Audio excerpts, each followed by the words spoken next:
노인은 긴장이 풀린 탓인지 아침 해가 방 안 전체를 점령했음에도 깊은 잠에 빠져 있었다. 식후에 때맞춰 복용해야 하는 약도 있는데 숙소에서 제공하는 조식 뷔페를 놓치고 말았다. 당초 예정된 행사 일정보다 노인의 발표 시간이 길어지면서 그 피로감이 덜 풀린 탓이다. 노인이 발표할 발제 제목은 대한민국에서의 신앙송 교육과 평가에 대한 고찰이었다. 앞서 다른 발제자들의 주제와 달리 많은 참석자들의 관심과 질의를 받은 것이 시간 지체와 그로 인한 피로의 가장 큰 원인이었다.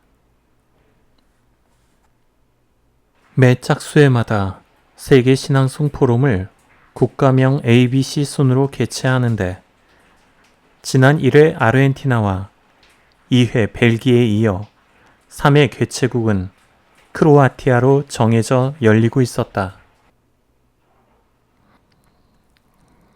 주로 학자들이 모여 각국의 신앙송 문화를 소개하고 의견을 주고받는 이 포럼은 장르의 특성 때문인지 논쟁이 오가기보다는 서로를 존중하고 화기애애한 분위기로 진행되었다.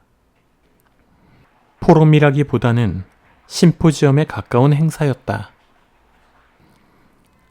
노인과 관련된 공식 일정이 어제로 끝났고 폐막일까지 여유가 있어 이틀가량 혼자만의 여행을 하겠다고 함께 온 일행에게 메시지를 남기고 간밤에 잠이 들었다.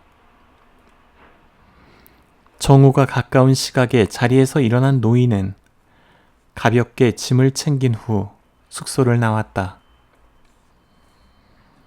포럼이 열린 곳은 수도 자그레브였고 숙소도 행사장과 가까운 곳에 위치했다. 큰 길로 나가 택시를 탄 뒤 행사 첫날 입실할 때 로비에서 챙겨둔 지도를 운전기사에게 내밀며 버스터미널로 가자고 했다. 행선지를 반복해 말할 때 노인의 표정이 너무 진지한데 한편으로 익살스럽기도 해서 기사는 동양에서 온 노인을 빤히 보더니 너털 웃음을 지었다. 비슷한 연배의 남자들끼리는 굳이 언어가 아니어도 마음을 주고받는 요령이 있는 듯 했다.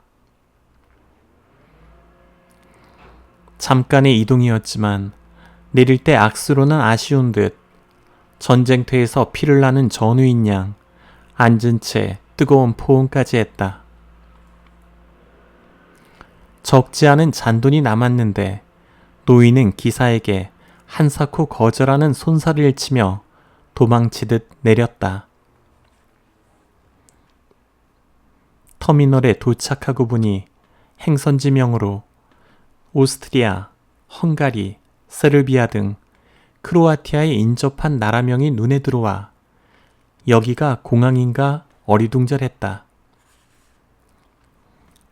노인은 잠시 고민하다 슬로베니아행 티켓을 끊고 버스에 올랐다. 덜컹. 버스창에 기대어 있던 노인은 고르지 못한 도로의 작은 충격에 놀라 눈을 떴다. 창밖으로 줄지은 나무들은 왼쪽에서 오른쪽을 향해 가로로 늘어진 채 빠르게 달리고 있었다. 6월의 유럽 하늘은 고향에서 늘 보았던 가을 하늘처럼 드높았고 깊은 바닷물빛이었다. 그 아래로 보이는 구름 같은 낮은 산들에는 커다란 나무보다는 들꽃들이 흐드러지게 피어 있었다. 도로는 굽이굽이 해안선을 따라 이어졌고 가끔씩 이국적인 건축 양식의 주택들이 옹기종기 모여있는 촌락이 보였다.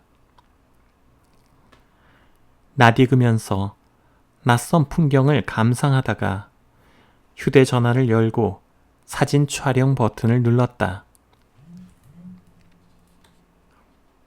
평생을 사진기로 사진을 찍고 전화기로 전화를 하는 것이 익숙한 노인은 세숫대야에 국을 담아 식사를 하는 듯한 이 세상이 탐탁지 않았지만 거스를 수 없는 일이라 여긴다. 국경을 넘는 경계선에서 버스가 멈춘 사이 소년에게 사진과 함께 몇 글자를 남겼다. 귀국하는 즉시 소년을 만나고 싶다는 생각은 노인이 슬로베니아에 도착해 어느 동굴을 보고 나와 길을 걸으면서 분명해졌다.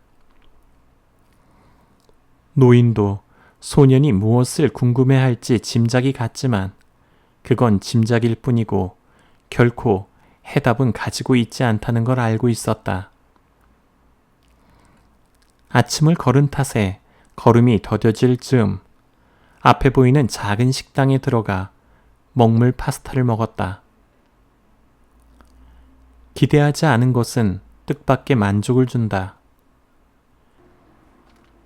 그 기분을 계산하며 전하고 싶었으나 이 나라 말을 하나도 모르고 왔다는 것에 당황했다.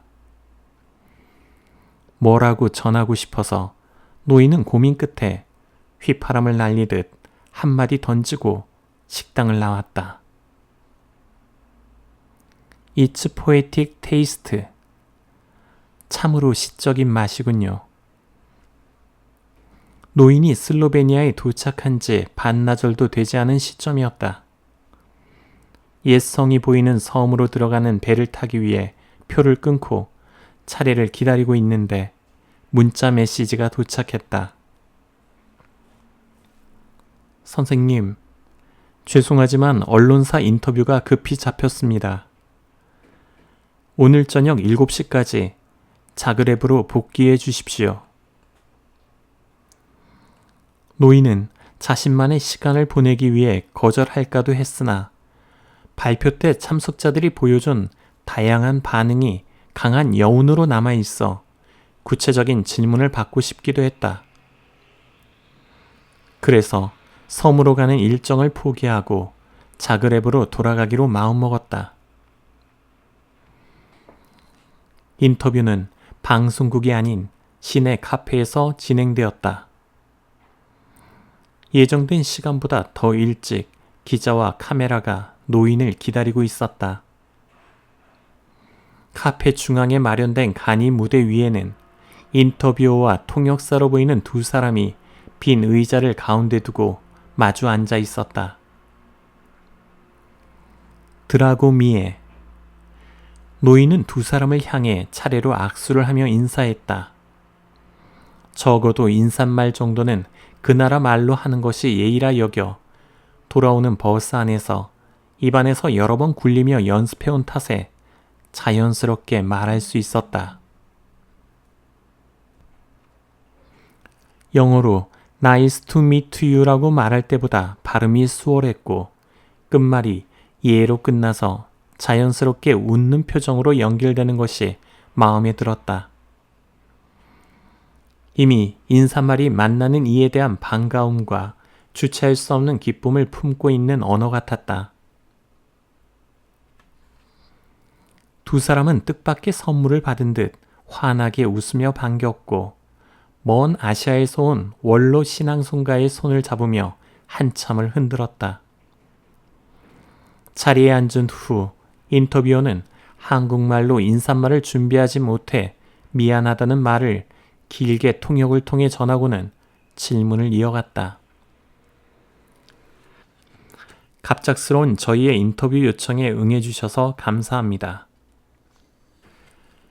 이번 세계 신앙송 포럼은 유독 한국에서 온 한 명의 신앙송가에게 주목하고 있습니다.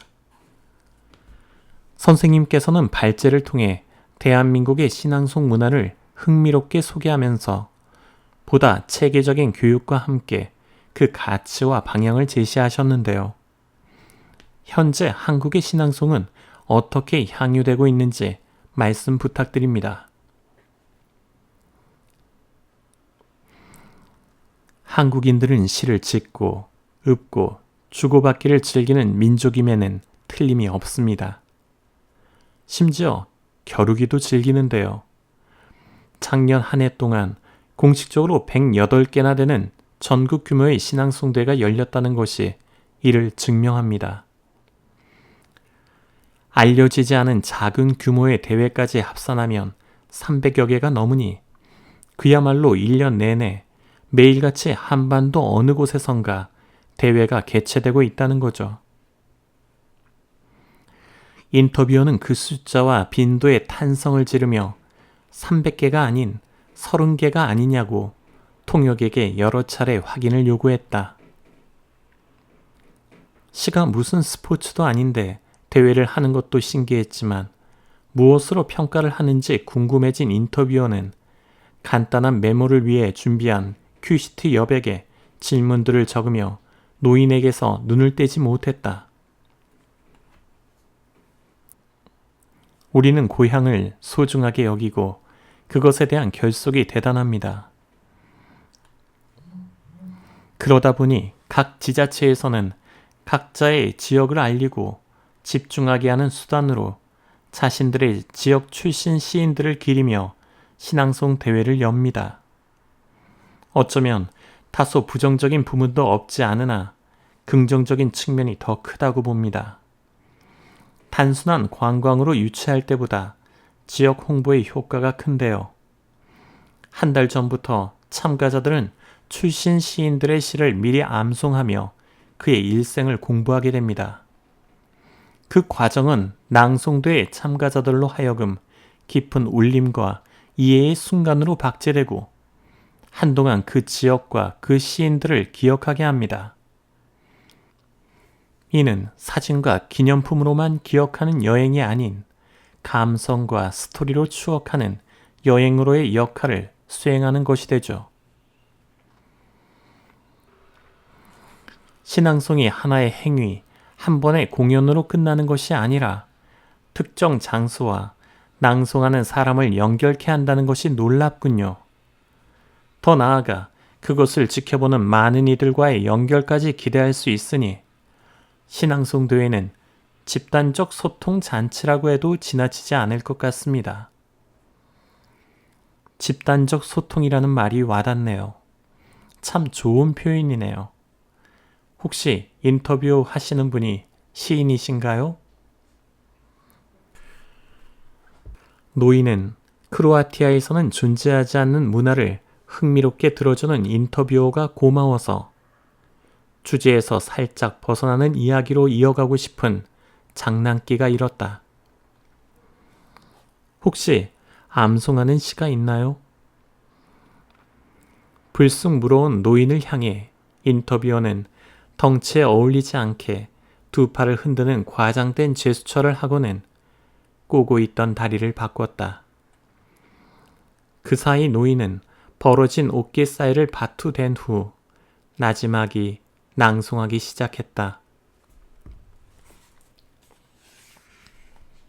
나보기가 역겨워 가실 때에는 말없이 고이 보내드리오리다.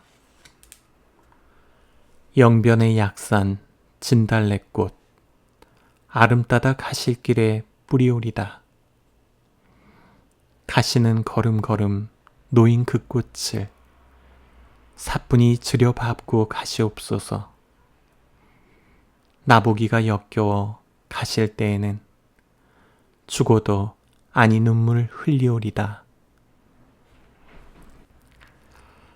노인의 낭송은 지나치게 격정적이거나 슬프지 않았으나 인터뷰어는 어디서 구했는지 모를 티슈를 한 움큼 쥐고는 눈과 코에 번갈아 가져가느라 무대에서 대사를 잊어버린 배우처럼 한참을 말을 잇지 못하다가 심호흡 후 어렵게 말을 꺼냈다.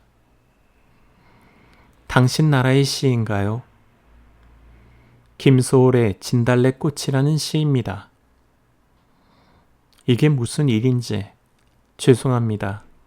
어떻게 이럴 수가. 인터뷰어는 연신 혼잣말을 하며 어쩔 줄을 몰라 했다. 누군가 이 순간을 우연히 보게 되었다면 인터뷰 도중에 지인의 부고를 전해 들은 줄로 알았을 것이다. 인터뷰 관계자가 무대에 올라와 인터뷰어와 무언가 말을 주고받더니 난감해하면서도 수긍한다는 식의 표정을 지었다. 그는 잠깐 쉬어가자고 말한 뒤 통역과 노인을 번갈아 바라보았다.